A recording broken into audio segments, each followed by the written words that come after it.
Hello everyone, welcome to the Manula classes in the session of daily news analysis. Today is 27th of Feb 2025. I am Naresh Sharma and going to discuss with you the current affairs of the day. आज हम दो articles discuss करने वाले हैं।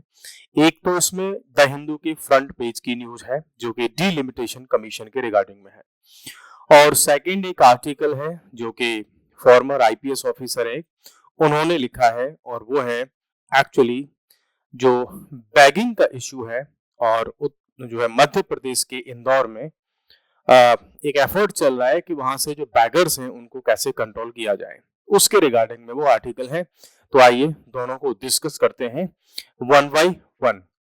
सबसे पहले हम चलते हैं, south share of Lok Sabha seats will not be affected by delimitation. Actual में होता क्या है इसके बैकग्राउंड में कि जब सेंट्रल गवर्नमेंट ने डीलिमिटेशन की बात की तो साउथ इंडिया के बहुत सारे स्टेट्स, उसमें स्पेशली जो केरला है या तमिलनाडु है, यहाँ के जो सीएम वगैरह हैं जो कि अदर पार्टीज के हैं, तो उन्होंने ऑब्जेक्शन उठाया कि साउथ इंडिया के जो स्टेट्स हैं उनकी सीट्स लोकसभा में कम हो जाएंगी। तो यहाँ पर फिर जो गृह मंत्री हैं, home minister of home affairs, उन्होंने अपने स्पीच में कहा कि साउथ इंडिया के स्टेट्स को भाई परेशान होने की कोई रिक्वायरमेंट नहीं है, बिकॉज उनकी कोई भी सीट कम नहीं होगी, और हो सकता है अगर कुछ रिक्वायरमेंट रही तो उनकी सीट बढ़ भी सकती है। मींस इस डीलिमिटेशन के नाम पर साउथ इंडिया में स्पेशली और बाकी अदर स्टेट्स में भी, लेकिन साउथ इंडिया से ज्यादा वॉइसेस यहाँ पर देखने को मिली। तो डीलिमिटेशन अपने आप में इश्यू है और उसी को लेकर के ये आर्टिकल था। तो इश्यू क्या था कि prime minister Narendra Modi has ensured that no Lok Sabha seat will be reduced on a pro rata या इन प्रोपोर्शन बेसिस। तो ये कहा है गृह मंत्री ने कि भाई प्राइम मिनिस्टर ने हमारे ने पहले ही कह दिया है कि कोई भी सीट किसी की भी कम नहीं होगी प्रोपोर्शन के बेसिस पर। अब ये प्रोपोर्शन का बेसिस है क्या? देखो, होता क्या है, जो लोकसभा होती है या लेजिस्लेटिव असेंबली जिसकी हम बात करते हैं, विधानसभा स्टेट्स में जो है ना, उनमें जो एमएलए एमपी होते हैं दोनों ही जगह पर, वो पॉपुलेशन के बेसिस पर होते हैं। मोस्टली होता यह है कि 10 लाख की जो पॉपुलेशन होती है उस पर एक एमएलए या एक एमपी होता है।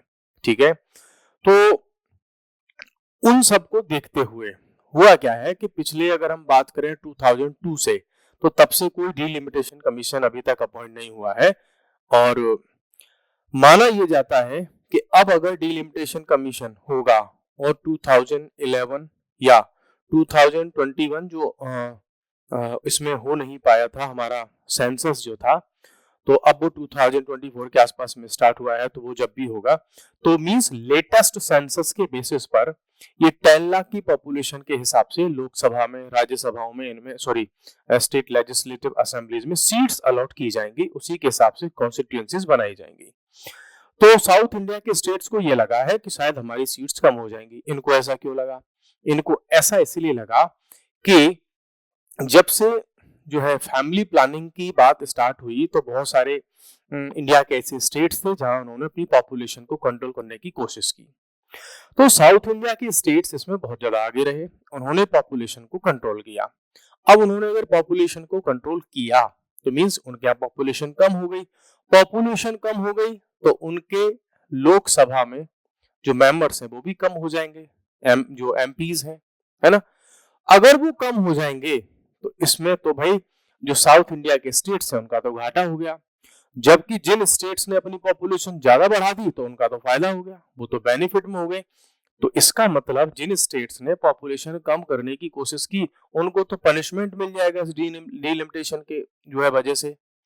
तो साउथ इंडिया के स्टेट्स जो है उनका जो है ये कंसर्न है कि कहीं ऐसा ना हो हमारी सीट्स कम हो जाए। अब आपको बेसिकली इसका एक और एस्पेक्ट में समझाता हूं कि जब बात आ रही है डीलिमिटेशन की तो ये है क्या, तो आपको और अच्छे से क्लियर हो जाएगा।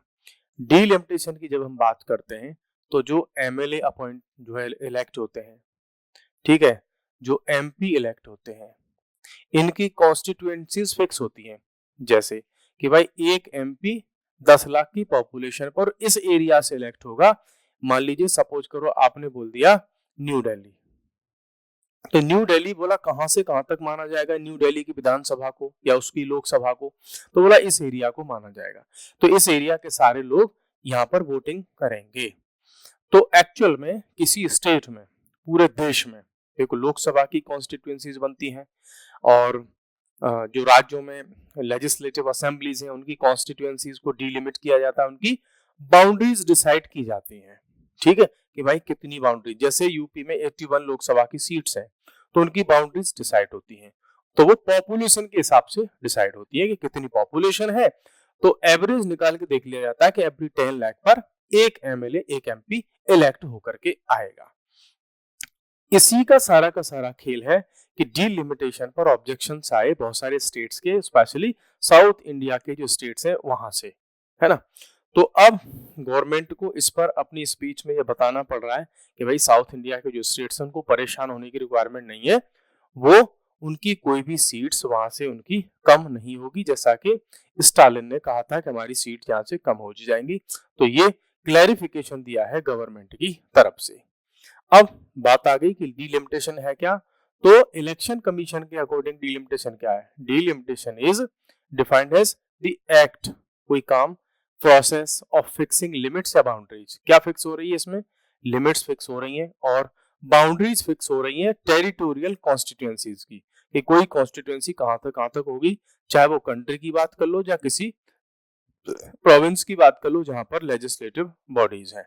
ठीक है, इंडियन कंटेक्स्ट की जब हम बात करते हैं तो ये इनकी बाउंड्रीज को रीड्रॉ किया जाता है, बार बार उनमें चेंज भी किया जाता है आफ्टर सेंसस के बाद, चाहे वो लोकसभा हो या राज्यसभा, जो राज्यों की विधानसभाएं हो, लेजिस्लेटिव असेंबली हो। तो इस सिस्टम में क्या होता है, सबको सीट्स जो है अलोकेट की जाती है। एग्जाम्पल के लिए जैसे दिल्ली में एक यूनियन टेरिटरी है विद लेजिस्लेटिव असेंबली भी यहाँ पर है, 7 तो लोकसभा सीट है लेकिन 70 क्या है, एमएलए वाली कॉन्स्टिट्यूएंसीज है, विधानसभा की कॉन्स्टिट्यूएंसीज है। तो इसका मतलब दिल्ली को 7 पार्ट्स में डिवाइड किया गया है लोकसभा के लिए, लेकिन दिल्ली को 70 पार्ट्स में, एरियाज में डिवाइड किया गया है, किसमें, दिल्ली के जो लेजिस्लेटिव इलेक्शंस जो होते हैं जिसमें सीएम इलेक्ट होता है उसके लिए, जैसे अभी रिसेंटली हुआ कि 70 सीट्स पर इलेक्शन हुए, इसमें 48 बीजेपी को मिली और 22 सीट्स मिलेंगी किसको, इसको आम आदमी पार्टी को। तो ये बात हो गई यहाँ पर। आई होप कि आपको समझ में आ गया होगा कि ये डीलिमिटेशन होता क्या है, क्या ये कॉन्स्टिट्यूएंसीज होती हैं। तो ये होती है उनकी कॉन्स्टिट्यूएंसीज। इसकी रिक्वायरमेंट क्यों होती है, कि देखो पॉपुलेशन किसी एरिया में, अब देखो ये सिचुएशन हो गई है कि ऐसे बहुत सारी कॉन्स्टिट्यूएंसीज हो गई हैं कि एक एमएलए को होना तो चाहिए 10 लाख पर, है ना, लेकिन वहां पर पॉपुलेशन हो रखी है 30 लाख, 30 लाख। तो इसका मतलब कि एक एमएलए जो 10 लाख की पॉपुलेशन को रिप्रेजेंट करेगा, या एक एमपी जो 10 लाख की पॉपुलेशन को रिप्रेजेंट करेगा, वो 30 लाख को रिप्रेजेंट कर रहा है। इट मींस लोकसभा में हमको सीट्स बढ़ानी चाहिए, हमको लेजिस्लेटिव असेंबली में सीट्स को इंक्रीज करना होगा। तो इसीलिए रिक्वायरमेंट होती है किसकी, डीलिमिटेशन कमीशन की। और डीलिमिटेशन कमीशन जब आता है तो इन कॉन्स्टिट्यूएंसीज की बाउंड्री को फिक्स करता है।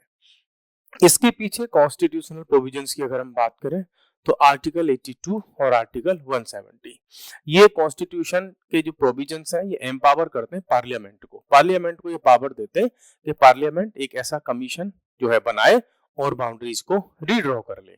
ठीक है, तो पार्लियामेंट ने हमेशा क्या किया है, अब तक डीलिमिटेशन कमीशन एक्ट हमेशा बनाया है और उसमें कई सारे मेंबर्स होते हैं, वो इन कॉन्स्टिट्यूएंसीज को डिफाइन करते हैं कि कौन सी कॉन्स्टिट्यूएंसी कहां से कहां तक होगी और उसमें कौन कौन से एरिया के वोटर शामिल होंगे। अब तक की बैकग्राउंड अगर हम हिस्टोरिकल एस्पेक्ट इसका देखें तो अब तक हमारे पास में 1952, 1962, 1972 और 2002, इतना टाइम हमारे पास ये 4 बार डीलिमिटेशन कमीशन बनाए गए हैं और 4 बार हमारी बाउंड्रीज को रीड्रॉ किया गया है, उनकी बाउंड्रीज को डिफाइन किया गया है। ठीक है, अभी जो हमारा सिस्टम चल रहा है ये 2002 में जो डीलिमिटेशन कमीशन एक्ट आया था उसके अकॉर्डिंग हमारे जो एमएलएज हैं, एमपीज हैं, उनकी बाउंड्रीज कॉन्स्टिट्यूएंसीज अभी तक हमारे पास में 2002 वाले इसके जो है डीलिमिटेशन के बेसिस पर चल रही हैं। इसके लिए पॉपुलेशन को जो लिया गया था उसका डेटा 2001 के हिसाब से, तो 2001 में जो सेंसस हुआ उसके हिसाब से उस पॉपुलेशन के अकॉर्डिंग क्या किया गया था, कॉन्स्टिट्यूएंसीज को डिसाइड किया गया था। अब जो डिलिमिटेशन कमीशन आना है वो आना है 2026 में। इट मींस तो जो 2029 के जो इलेक्शंस होंगे उससे पहले जो लोकसभा की जो सीट्स हैं वो इंक्रीज हो जाएंगी। ठीक है, तो ये बात हमको क्लियर यहाँ पे दिख रही है। अब अगर ये सीट्स इंक्रीज होंगी लोकसभा में तो कहां पर, कि भाई जहां जहां पर ज्यादा पॉपुलेशन है तो वहां पर सीट्स इंक्रीज होंगी, और जहां पॉपुलेशन कम हो गई है तो इसका मतलब किसी स्टेट के साथ ऐसा भी हो सकता है कि उसकी सीट्स कम हो जाए, तो इसी बात पर पॉलिटिक्स हो रही है। तो फिर गवर्नमेंट को, सेंट्रल गवर्नमेंट को ये क्लैरिफिकेशन देना पड़ा कि भाई आप परेशान ना हो, सीट्स आपकी कम नहीं होंगी। क्यों? देखो पॉलिटिक्स में ऐसा चलता है कि मैसेज क्या जा रहा है सोसाइटी में, जनता क्या समझ रही है, इस बात पर चलता है सारा का सारा खेल। तो जो सेंट्रल गवर्नमेंट जिस पार्टी ने बनाई है, जिस पार्टी की गवर्नमेंट है अभी, उसके अगेंस्ट वाली जो पार्टीज हैं वो ऐसे ऐसे मैसेज तो देंगे ही जिससे कि उनके बेनिफिट में वोटर सोचे। ठीक है, तो वो तो ऐसा सोचने की और उसकी कोशिश करेंगे। तो डीलिमिटेशन आपको समझ में आ गया कि ये क्या है। डीलिमिटेशन कमीशन जब बनाया जाता है तो इसमें कौन कौन मेंबर होते हैं? एक तो रिटायर्ड और वर्किंग सुप्रीम कोर्ट जज होते हैं जो कि इसके चेयरपर्सन होते हैं। दूसरा होता है इलेक्शन कमीशन ऑफ इंडिया, तो जो इलेक्शन कमिश्नर होता है वो भी इसका मेंबर होता है। और जिस स्टेट में, मान लीजिए कि उत्तर प्रदेश में डिलिमिटेशन किया जाना है, तो उत्तर प्रदेश के जो इलेक्शन कमिश्नर होंगे वो भी इसके मेंबर होंगे। अब अगर डिलिमिटेशन तमिलनाडु में होना है तो तमिलनाडु के जो इलेक्शन कमिश्नर होंगे वो इसके मेंबर हो जाएंगे। तो इस तरह से डिलिमिटेशन बनाया जाता है। खास बात इसकी ये है कि जो डिलिमिटेशन कमीशन ने कॉन्स्टिट्यूएंसी फिक्स कर दी कि भाई ये एरिया इस कॉन्स्टिट्यूएंसी के नाम से जाना जाएगा, इसमें यहां से यहां तक की वोटर्स जो है काउंट होंगे, उसको आप किसी कोर्ट में क्वेश्चन नहीं कर सकते, न लोअर कोर्ट में, न हाई कोर्ट में, न सुप्रीम कोर्ट ने। उसने जो बना दिया वही पत्थर की लकीर है। अब आप उसको कहीं भी चेंज नहीं कर सकते, ये है, उसको कहीं चैलेंज ही नहीं कर पाओगे।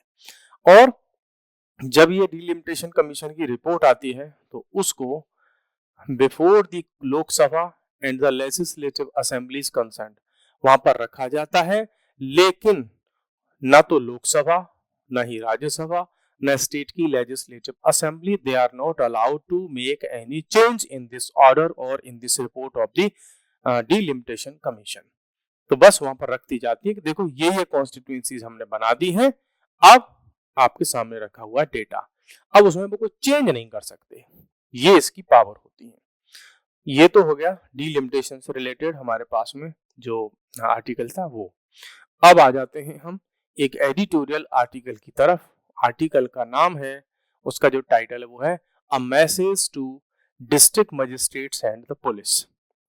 ठीक है, ये द हिंदू का एडिटोरियल आर्टिकल है और काफी इंपॉर्टेंट आर्टिकल है। यहाँ से पता चलता है कि लॉ कैसे काम करता है, कैसे लोगों की परेशानियों से लॉ जुड़ा होता है, कैसे जो ऑफिसर्स होते हैं, जो गवर्नमेंट के ऑफिसर्स होते हैं, कर्मचारी होते हैं, कैसे उनके छोटे छोटे डिसीजन, बड़े बड़े डिसीजन लोगों के लिए वरदान बन जाते हैं तो कई बार अभिशाप बन जाते हैं। तो यहाँ पर ये उसी के रिगार्डिंग में बात कर रहे हैं। बैकग्राउंड क्या है? बैकग्राउंड ये है, मध्य प्रदेश गवर्नमेंट, स्पेशली हम इंदौर की यहाँ पे बात कर रहे हैं, तो वो एक ऐसा नोटिफिकेशन लेकर के आए कि यार किसी को भी जो है इंदौर में हम भीख नहीं मांगने देंगे, बैगिंग नहीं करने देंगे, और जो कोई भी पकड़ा जाएगा उस पर कानूनी कार्रवाई होगी, लीगल एक्शन उस पर किया जाएगा।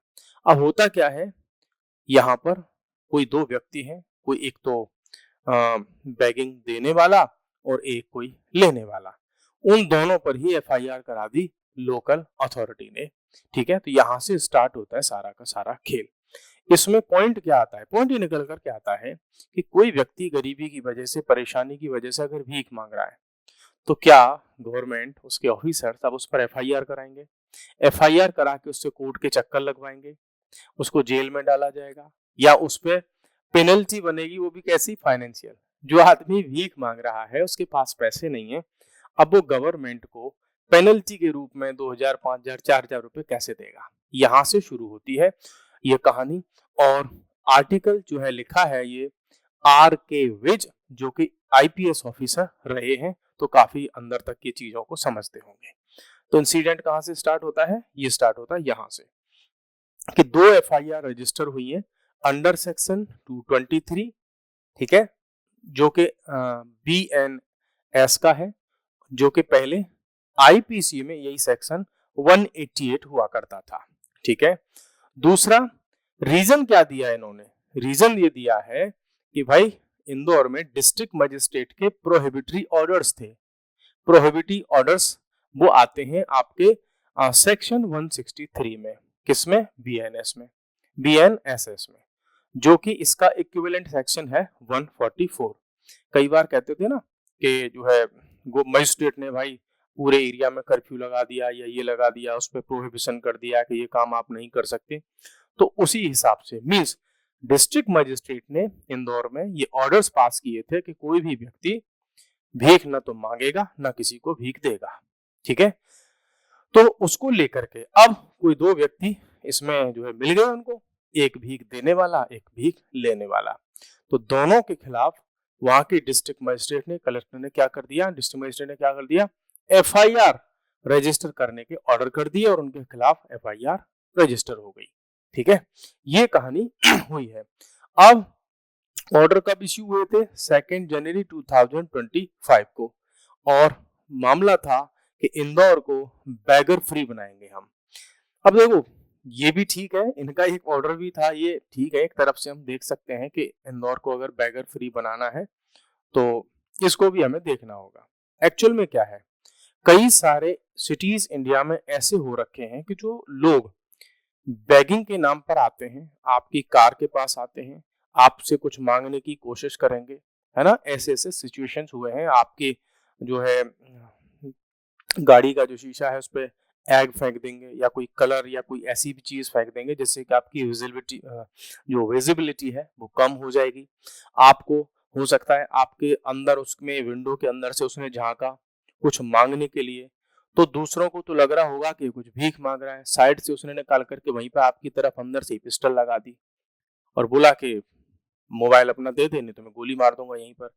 या विंडो खोली भीख देने के लिए, अंदर घुस गए, हाथ में पिस्टल है, लगा दी साइड से, बोले मैं जहां बोल रहा हूँ वहां गाड़ी लेकर के चल। ऐसे बहुत सारे स्कैम के केसेस आ चुके हैं और इंडिया के डिफरेंट पार्ट से आ चुके हैं। तो ये प्रोहिबिटरी ऑर्डर्स भी लगाए थे। प्लस इंदौर में कई जगह पर ऐसा हो रखा था कि जो ट्रैफिक लाइट वाले, जो रेड सिग्नल वाले जो एरियाज हैं, वहां पर बैगर्स बैगिंग नहीं, लग रहा था कि वो एक्सटोर्शन करना उन्होंने स्टार्ट कर दिया कि आप उस रोड से क्रॉस ही नहीं कर सकते, क्योंकि वो उसके सामने खड़े हो जाते थे कि नहीं पहले भीख दो तब जाओगे यहाँ से। तो भीख मांगना नहीं, वो तो टॉर्चर करने जैसा हो गया। ऐसी सिचुएशन हो गई थी इंदौर में, तो गवर्नमेंट को वहां के कलेक्टर को ये डिसीजन भी लेने पड़े कि हम यहाँ से बैगिंग को खत्म करेंगे। ये तो था इसका बैकग्राउंड का सिस्टम। अब आ जाते हैं हम अपने करंट टॉपिक पर कि FIR जो रजिस्टर हुई है, 1 against person giving arms to a beggar, भीख देने वाले को, और एक हुई है उस आदमी को कि उसकी जो माँ थी, है ना, वो भीख मांगती थी, तो उसका जो बेटा था उसने रिस्पॉन्सिबिलिटी ली थी कि मैं इनको भीख मांगने से रोकूंगा, मैं इनको नहीं आने दूंगा। तो वो भीख मांगती हुई देखी गई तो उनके बेटे पर FIR करा दी कि तुम अपनी माँ को रोक नहीं पाए भीख मांगने से, तो उनके बेटे पर भी क्या करा दी गई? FIR करा दी गई है, ठीक है। बैगिंग एरेडिकेशन स्क्वाड ऑफिसर, वहां पर ये स्पेशली एक स्क्वाड बनाया गया है जो ढूंढते रहते हैं कि कहीं पर कोई भीख मांग तो नहीं रहा है और कोई दे तो नहीं रहा है, ठीक है। अब डिस्ट्रिक्ट एडमिनिस्ट्रेशन का इसमें इंटेंशन क्या है कि make Indore beggar free. Legal issue क्या है? अब इसमें बात निकल करके आती है कि क्या कोई आदमी भीख मांग रहा है तो वो इतना बड़ा अपराध हो गया, कोई इतना बड़ा क्राइम हो गया उस पर FIR हो जाए?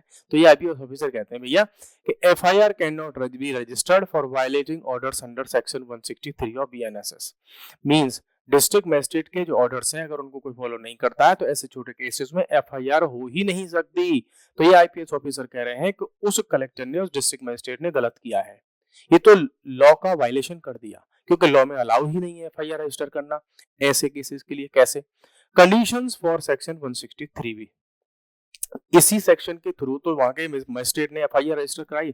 तो इस सेक्शन का जो समरी है जो पॉइंट्स हैं वो क्या कहते हैं कि कुछ कंडीशन बताते हैं कि किन कंडीशन में एफआईआर रजिस्टर हो सकती है। तो ये कहते हैं applicable only in urgent cases. Urgent cases वो भी कैसे, न्यूसेंस वाले, एप्रीहेंडेड डेंजर वाले। तो कोई अगर महिला, कोई बुजुर्ग महिला अगर भीख मांग रही है तो क्या हम ये कह दें कि वो बहुत बड़ा न्यूसेंस हो गया, या हम ये कह दें कि वो बहुत बड़ा खतरा है सोसाइटी के लिए इतना बड़ा डेंजर है वो। वहां के कलेक्टर को देखा, मजिस्ट्रेट को देखा, तो बोला ऐसे केसेस के लिए। दूसरा ये कह रहे हैं कि रिक्वायर्स सफिशिएंट ग्राउंड्स की रिक्वायरमेंट होती है, नीड फॉर इमीडिएट प्रिवेंशन और सप्लाई रेमेडी। मींस अगर वहां की गवर्नमेंट अथॉरिटीज को ये 163 में ऑर्डर पास करने होते हैं, एफआईआर रजिस्टर करनी, तो कोई बहुत बड़ी बात हो रही हो, इमीडिएट नीड की बात हो, तो क्या वो जो महिला, वो ये कोई बच्चा अगर भीख मांग रहा है तो इतना बड़ा इश्यू हो गया, क्या वो allows directives to abstain from acts causing. Means ये सेक्शन ये कहता है कि कैसी कैसी सिचुएशन में एक्शन ले सकती है गवर्नमेंट। कैसे, ऑब्स्ट्रक्शन, रोक रहा हो, अनोइंस हो रहा हो, इंजरी हो रही हो, danger to life, health, society या सेफ्टी, इनको डिस्टर्ब, जो डेंजर हो, डिस्टर्बेंस ऑफ पब्लिक ट्रैंक्विलिटी, ठीक है, रॉइट हो, एफ्रे हो, ऐसे केसेस में डिस्ट्रिक्ट मजिस्ट्रेट ये ऑर्डर पास करता है, कर्फ्यू और जैसी सिचुएशन को जो है लगाता है। तो वो जो दो व्यक्ति थे जो भीख मांग रहे थे या एक जो दे रहा था, है ना, तो क्या वो इतनी बड़ी प्रॉब्लम है सोसाइटी के लिए कि आप एफआईआर करा के उनकी कोर्ट की प्रोसीडिंग में उनको घसीट दो? तो सोसाइटी में कितने बड़े बड़े क्राइम हो रहे हैं, जो पुलिस ऑफिशियल्स हैं उन पर वो काम तो रोके नहीं जा रहे।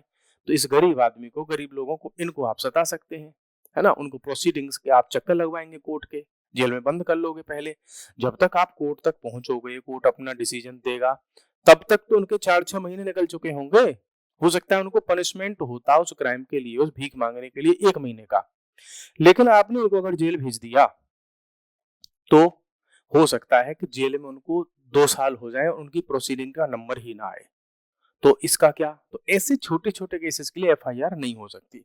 एनालिसिस के बेसिस पर ये जो ऑथर है वो ये कहते हैं कि भैया अर्जेंट मैटर के लिए होता है, और ये जो अनाउंस वगैरह है, बैगिंग है, ये ऐसा कोई क्राइम तो नहीं, ये तो सिविल एस्पेक्ट है, तो ये ऐसा तो नहीं हो रहा है कि अर्जेंट न्यूसेंस हो, डेंजर हो, ये तो कैटेगरी में इसमें आता ही नहीं है। तो ये तो गलत किया है डिस्ट्रिक्ट मजिस्ट्रेट ने वहां पे जो किया है। हालांकि आपको पता ही होगा कि जो आईएएस होते हैं और आईपीएस होते हैं उनमें हमेशा 136 का आंकड़ा भी रहता है, ठीक है।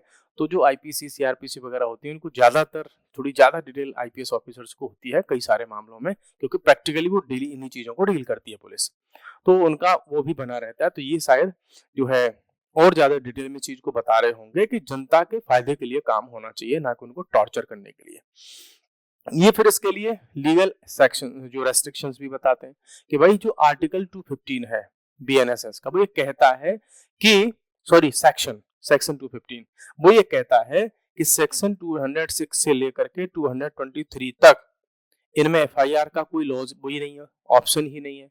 तो मींस 206 से लेकर के 223 तक जितने सेक्शन हैं, इनमें जितने भी इश्यूज डिस्कस किए गए हैं उनमें एफआईआर का ऑप्शन ही नहीं है। उसमें तो सीधा सीधा मना कर दिया है लॉ ने कि इनमें एफआईआर हो ही नहीं सकती। डिस्पाइट ये कह रहे हैं कि सेक्शन 223 बीइंग कॉग्निजेबल, भले ही ये सेक्शन कैसा है, कॉग्निजेबल ऑफेंस में आता है, लेकिन police can not file an FIR, तो district magistrate must file a written complaint with the court. तो ये कह रहे हैं कि अगर इन सेक्शंस में एफआईआर रजिस्टर करनी है तो जो वहां का डिस्ट्रिक्ट मजिस्ट्रेट है वो अपनी कंप्लेंट रिटन में दे और वो भी कोर्ट को भेजे, तो कोर्ट चेक करेगा, ना कि डिस्ट्रिक्ट मजिस्ट्रेट, डिस्ट्रिक्ट कलेक्टर, ना ही पुलिस। तो एक्चुअल में ये जो सेक्शन है 215 वो ये कहता है कि पुलिस और जो डिस्ट्रिक्ट का सिविल एडमिनिस्ट्रेशन है, डिस्ट्रिक्ट मजिस्ट्रेट वगैरह, एसडीएम हो गए, है ना, या डीएम हो गए, या आईपीएस ऑफिसर्स हो गए, एसएचओ हो गए, एसआई हो गए, इंस्पेक्टर्स हो गए, उनकी पावर्स को कंट्रोल करने के लिए सेक्शन लाया गया है 215, जो ये कहता है कि ये नहीं कि पुलिस बार बार छोटी छोटी चीजों में ले और एफआईआर रजिस्टर करा करके लोगों को टॉर्चर करे। एक्चुअल में ये सेक्शन उनके पावर को कंट्रोल करने के लिए दिया गया है। ये आईपीएस ऑफिसर इस बात को कह रहे हैं इस आर्टिकल में, ठीक है। अब ये फिर उस पर कुछ और भी एग्जांपल्स देते हैं एग्जाम्पल में देते हैं ये कि सुप्रीम कोर्ट की रूलिंग में बताते हैं कि सेक्शन 195 सीआरपीसी उसने इनकी पावर को रोकने की बात की, limits judicial magistrates powers to take cognizance. कहा कि ये सेक्शन जो 195 है वो उन पर रोक लगाता है, उन जो मैजिस्ट्रेट है उनकी पावर को कंट्रोल करने की बात करता है। कौन से केस में कहा? C Muniyappan versus state of Tamil Nadu.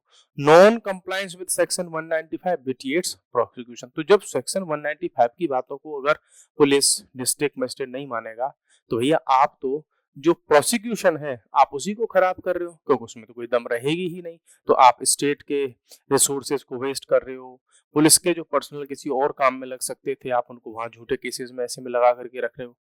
फिर कहते हैं पर्पस क्या था इसका, ये जो सेक्शन लाया गया तो पर्पस था कि protect individuals from vexatious prosecutions based on inadequate grounds और मलाइस। होता क्या था, कई बार जो पुलिस थी आज भी हालांकि करती है कि छोटे छोटे इश्यूज निकाल करके, सपोज करो कि ये कोई दो व्यक्ति हैं ए और बी, है ना। ए पॉलिटिकली काफी एक्टिव है, इसकी थोड़ा अच्छी खासी पहुंच है और ये चाहता है कि बी को परेशान करे, तो ऐसा कोई छोटा मोटा केस इसके साथ में बनवा देगा, बी के साथ में एफआईआर रजिस्टर हो जाएगी, ये कोर्ट के चक्कर काटता फिरेगा, तो इसका काम तो हो गया। तो ऐसी घटनाओं को रोकने के लिए इस सेक्शन में ये पावर्स दी गई थी, ये कहना है इन आईपीएस ऑफिसर का। ठीक है, फिर एक एग्जांपल देते हैं मद्रास हाई कोर्ट के केस का, है ना। और केस का नाम था जीवन धनम वर्सेस स्टेट। ठीक है, 2018 का जजमेंट था। इन्होंने कहा था police can not register FIR for offence under section 172 से 188 तक। मतलब आज का जो सेक्शंस हैं बीएनएस के वो 206 से लेकर के 220 तक एफआईआर का कोई वही नहीं है, सिस्टम ही नहीं है। ठीक है, police can act under section 35 BNSS, इसमें काम कर सकती है देयर प्रेजेंस टू। हाँ, लेकिन ये है कि पुलिस के सामने ही अगर कोई काम हो रहा है तो पुलिस एक्शन ले सकती है।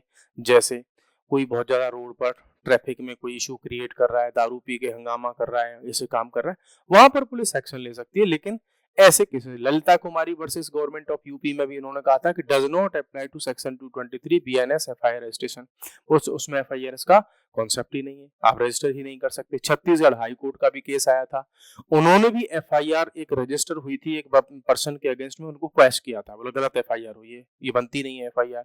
मामला उसमें क्या था कि जो है उसमें हॉस्पिटल सेक्टर में काम करने वाली कोई महिला थी और कोविड का टाइम चल रहा था, तो डिस्ट्रिक्ट मजिस्ट्रेट ने वहां पर क्या लगा रखा था, प्रोहिबिटरी ऑर्डर, कि आप आ जा नहीं सकते। तो वो जो है किसी दूसरे डिस्ट्रिक्ट से वहां पर आई थी और तो इस पर उन्होंने एफआईआर करा दी कि हमारे ऑर्डर के अगेंस्ट तुम ऐसे कैसे आ गए डिस्ट्रिक्ट में। तो फिर हाई कोर्ट ने उसको क्वेश्चन किया था, बोले ये क्या मतलब हुआ, लोग आना जाना वो सब रहेगा, डिफरेंट सिचुएशन, इतना बड़ा क्राइम थोड़ी हो गया डिस्ट्रिक्ट में आना। तो इसमें क्या किया जा सकता है, अब आते हैं इस बात पर, रिकमेंडेड एक्शन क्या है। तो ये कह रहे हैं भैया इंदौर की जो पुलिस है उसको क्या करना चाहिए, क्लोज द केसेस, ये जो दोनों केसेस हैं उनको बंद करें तुरंत, और उनका जो डिस्ट्रिक्ट मजिस्ट्रेट है जो आईएएस ऑफिसर है उसको बताएं कि महाराज जो आपने ऑर्डर दिए हैं वो सब गलत हैं, वो बनता ही नहीं है केस। और अगर डिस्ट्रिक्ट मजिस्ट्रेट को बहुत ही ज्यादा ये लगा हुआ है कि नहीं नहीं यार मेरी तो ईगो पर बात आ गई है, तो वो क्या करे, फिर फाइल और रिटन कंप्लेंट फाइल करे, वो भी कोर्ट के पास। मींस डिस्ट्रिक्ट मजिस्ट्रेट साहब आइए साहब, आप जज नहीं हो, जज है कोर्ट, कोर्ट डिसाइड करेगा कि वो ऑफेंस है कि नहीं है, तो आप कोर्ट के पास आप रिक्वेस्ट भेजो अपने पास से। ये कहना है आईपीएस ऑफिसर का। स्टेट गवर्नमेंट के पास में क्या क्या ऑप्शंस हैं ऐसे इश्यूज को डील करने के लिए, तो ये कहते हैं कि अगर स्टेट गवर्नमेंट को ऐसे ही बैगिंग वगैरह बंद करनी है तो वो क्या करे, सेक्शन 215 को अमेंड कर ले अपने स्टेट लेवल पर, और इस ऑफेंस को जो है बना लो, आप कॉग्निजेबल ऑफेंस बना लो, उसमें एफआईआर का प्रोविजन दे दो, आप कानून को क्या करो, लॉ को अमेंड करो, लेकिन अपनी मन मर्जी से ये सब मत करो। दूसरा ये कहते हैं कॉशन, क्या देखना होगा, अब इसमें एक इमोशनल एस्पेक्ट आता है, सोसाइटी की रियलिटी आती है कि ये एक प्रैक्टिसेबल ऑफेंस बनता है कि अगर कोई बैगिंग कर रहा है, ले रहा है, दे रहा है, आप उसको क्रिमिनल में कन्वर्ट मत करो, ये इनएडवाइजेबल है, ये ठीक नहीं है कि कोई पर्सन किस परिस्थिति में भीख मांग रहा है तो उसको ये सब मत करवाओ। कि एक तो वो अपनी परेशानियों से पहले ही परेशान है, उसके पास पैसा नहीं है, बच्चों के लिए पैसा नहीं है, खुद के खाने के लिए नहीं, तब वो भीख मांग रहा है, बेगिंग कर रहा है। आप उसको प्रोसिक्यूट करके कोर्ट के चक्कर लगवाना शुरू कर दो, तो ये तो उसका एक्सटॉर्शन किया जाएगा, वहां पर उसको टॉर्चर किया जाएगा, ये कोई उसकी हेल्प नहीं हुई। मीन्स यहाँ पर फिर बात में ये कहते हैं कि ये जो फिर चैरिटी नाम की जो चीज है, आप तो उसको भी डरा रहे हो, फिर कोई चैरिटी भी नहीं करेगा। जैसे अभी नवदुर्गा का टाइम आया, ठीक है, और या ऐसा कोई और समय आया, तो आपने जाकर के वहां पे पूरी सब्जी बांटना स्टार्ट कर दिया, तो आप कैसे डिसाइड करोगे कि वो भीख दे रहा है या चैरिटी कर रहा है? ये भी तो एक एस्पेक्ट है ना। या लोग रास्ते चलते चलते जा रहे हैं, घर से पूरी सब्जी वगैरह कुछ ले आए, बहुत सारे लोग होते हैं, अपनी कुछ मन्नत वगैरह करते हैं कि अगर हमारा ये काम हो जाएगा तो हम लोगों को पूरी सब्जी खिलाएंगे, ऐसा कुछ करेंगे, घर से पूरी के पैकेट लाए और बांट करके चले गए। या उन्होंने सोच रखा था कि भाई मेरे को आज अगर मेरे बिजनेस में 1 लाख का जो है फायदा हुआ तो मैं लोगों को कुछ पैसे बांटूंगा, उसने सबको 100-100 रुपए बांट दिए। तो फिर वो आप कैसे देखोगे कि वो चैरिटी दे रहा है कि भीख भीख दे रहा है? ये है ना। तो इनका ये कहना है कि भैया जो बैगिंग कर रहे हैं, जो बैगर्स हैं, उनको रिहेबिलिटेट करो, ना कि उनको प्रोसिक्यूट। तो बैगर्स को रिहेबिलिटेशन की रिक्वायरमेंट है, ना कि प्रोसिक्यूशन की। मींस उनको आप कानून के जाल में फंसा करके टॉर्चर मत करो, उनके लिए आप ऐसी सुविधा करो, ऐसी व्यवस्थाएं करो, स्टेट गवर्नमेंट करे, डिस्ट्रिक्ट एडमिनिस्ट्रेशन करे, उनको भीख मांगनी ही ना पड़े। उनको आप एम्प्लॉयमेंट दो, आप उनको फूड प्रोवाइड कराओ स्टेट के फंड से। ये मत करो कि आदमी एक भूखा घूम रहा है और उसने भीख मांग ली और आपने उसको जेल भेज दिया। तो ये तो स्टेट का फेल्योर है कि आप अगर भूखे आदमी को खाना नहीं दे पा रहे, उसको जेल भेज रहे हो। क्यों? क्योंकि वो भूखा है, उसके पास पैसा नहीं था। ये सारी चीजें हमको क्या करनी होंगी, देखनी होंगी, और तब जाकर के प्रॉब्लम सॉल्व होगी, ना कि हम एक ही डायमेंशन से देखें। So guys, this was for today. आपका क्या कहना है इस बैगिंग पर? ये मैं आपसे पूछ रहा हूँ कि भाई आप कैसे सोचते हैं कि बैगिंग एक कोई अपराध है, पाप है ना? इसको कैसे आप रोक सकते हैं? अगर आपके पास कोई ऐसा आइडिया है तो आप उसको शेयर कर सकते हैं। So this was for today. Thank you very much.